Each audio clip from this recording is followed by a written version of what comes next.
Good morning students, welcome to my YouTube channel. Today in this video we will discuss about the exercise solution of exercise 2.1 chapter 2nd inverse trigonometry function of class 12 CBSE।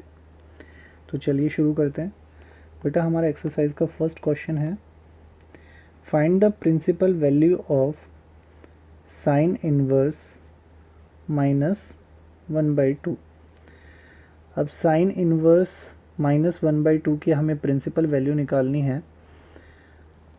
तो sine inverse का domain और principal range हम सभी को पता है, तो हम बगल में लिख लेते हैं। साइन इनवर्स का डोमेन होता है बेटा close interval -1 to 1 and principal range is close interval -π/2 to π/2। ये चीज़ हमने इंट्रोडक्शन वीडियो में सीखी थी। तो चलिए शुरू करते हैं इसको। अब साइन इनवर्स -1/2 को क्या हम ऐसे लिख सकते हैं, साइन इनवर्स माइनस, अब 1/2 साइन कहाँ वैल्यू देता है, साइन π/6 पे वैल्यू देता है 1/2। और क्या इसको हम ऐसे लिख सकते हैं, साइन इनवर्स साइन -π/6। अब ये स्टेप हमने कैसे लिखा, इसका रीज़न हम यहाँ पे लिख सकते हैं, since sine of -θ is equals to -sin θ।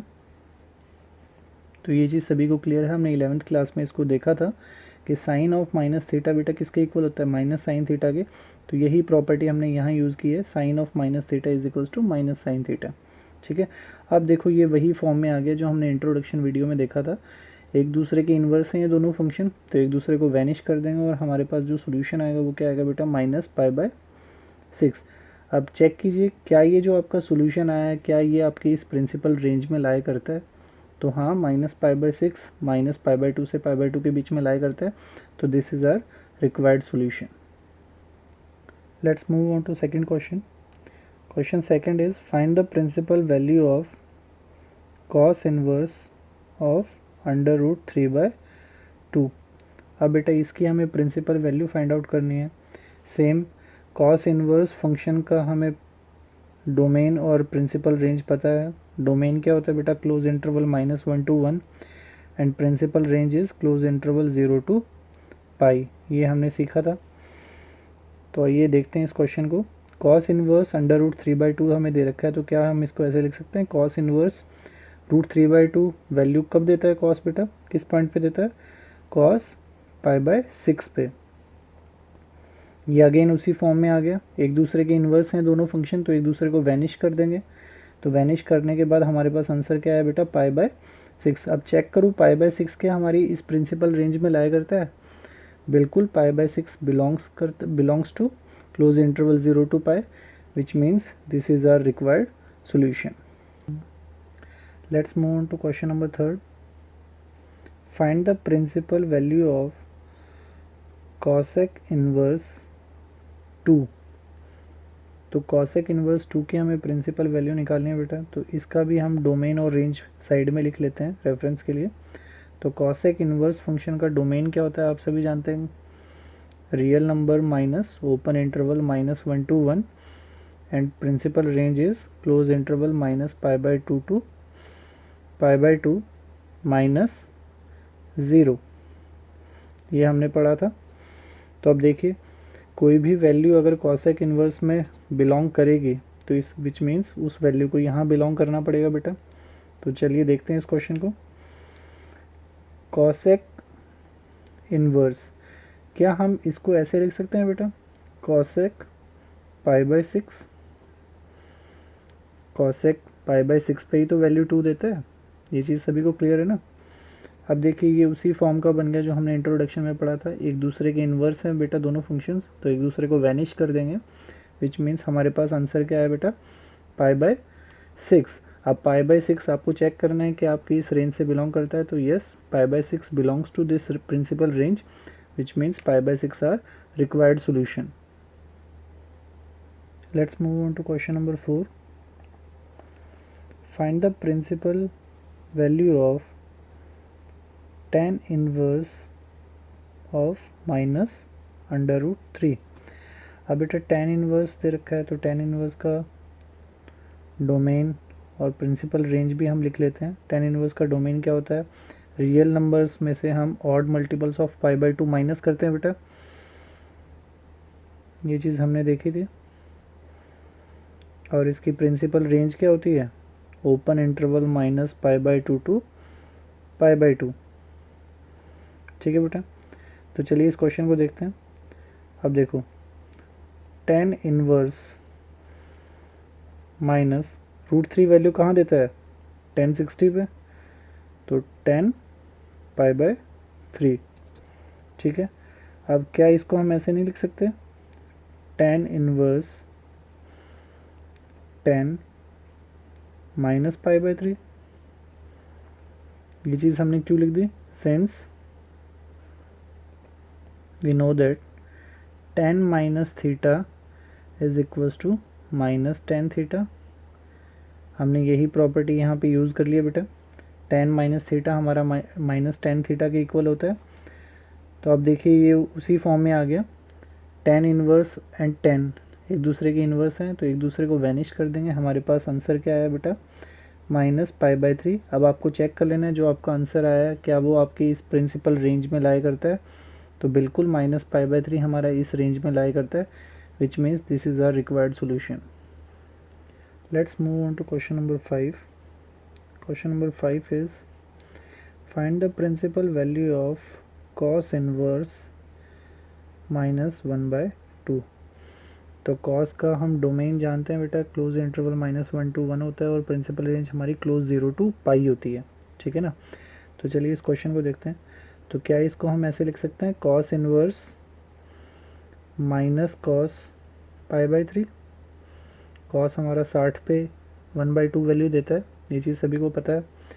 अब देखिए कॉस यहाँ पे हमारा बेटा नेगेटिव है और हमें वैल्यू चाहिए 0 to पाई के बीच में, तो क्या हम इसको ऐसे लिख सकते हैं, cos inverse cos pi minus pi by 3।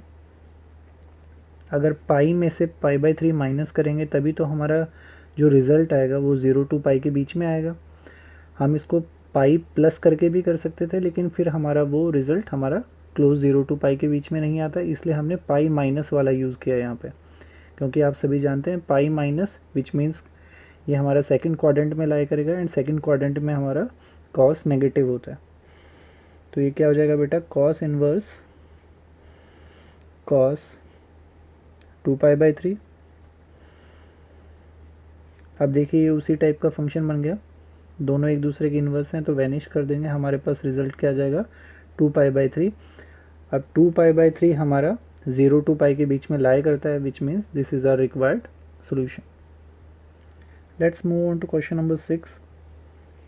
Find the principal value of tan inverse -1। अब बेटा tan इनवर्स का भी अभी हमने एक क्वेश्चन किया था, tan इनवर्स का प्रिंसिपल रेंज क्या होता है, ओपन इंटरवल -π/2 to π/2। तो हमारा जो भी सॉल्यूशन होगा वो उस रेंज से बिलोंग करना चाहिए। तो चलिए देखते हैं इसको, tan इनवर्स क्या -1 को हम ऐसे लिख सकते हैं, -10 π/4, ये चीज़ सभी को पता है।